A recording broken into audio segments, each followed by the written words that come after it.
আমি কাঁপছি, আমি অসুস্থ হয়ে যাচ্ছি, আমি যে কোনো সময় সেন্সলেস হয়ে যেতে পারি। যতটা কষ্ট এই ব্রাজিলের খেলা দেখে পেয়েছি, এত ব্যথা আমি কখনো পাইনি।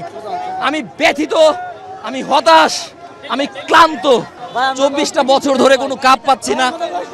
প্রতিবারই হেক্সা পূরণ করার কথা বলছি যে এবার হেক্সা পূরণ হবে, কিন্তু কোনোভাবেই আসলে কমপ্লিট করতে পারছি না। বন্ধু বান্ধবের কাছে মুখ দেখানো যাবে না। আমার ফ্যামিলিতে সবাই আর্জেন্টিনা করে, আমার 14 গোষ্ঠীর সবাই আর্জেন্টিনা করে, শুধু আমি ব্রাজিলের যে ছন্দময় ফুটবল সেটি দেখে ছোটবেলা থেকে এই ব্রাজিল সমর্থন করি, কিন্তু বারবারই আমাকে এই ব্রাজিল হতাশ করছে। আমি খুবই হতাশ। মরক্কোর সাথে ড্র করে হতাশ হয়েছিলাম, আজকে হেরে আমি খুবই হতাশ। আমি তো বাসায় যেতে পারবো না। আমি বারবার এই যে বন্ধু বান্ধবের কাছে আমি কি জবাব দিব, কি মুখ দেখাবো? আর এই যে আর্জেন্টিনার যে উগ্র সমর্থক, এরা তো আমাকে ছেয়ে ধরবে।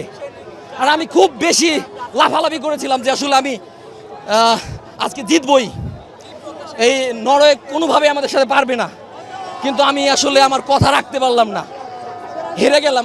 আমার খুবই ভালো লাগছে না, আমি কাঁপছি, আমি অসুস্থ হয়ে যাচ্ছি, আমি যে কোনো সময় সেন্সলেস হয়ে যেতে পারি। আমি খুবই ক্লান্ত, ব্যথিত, দুঃখিত। আপনাদের কাছে প্রশ্ন, এই হেক্সা কি আরো আমি দেখে যেতে পারবো? এই হেক্সা পূরণ, এই 6টা বিশ্বকাপ নিবে কবে ব্রাজিল? সেই 2002 সালে ব্রাজিল কাপ নিয়েছিল, তখন আমি খুবই ছোট। সেই তারপর থেকে আর কাপ নাই। আমি এতটা হতাশ হইনি।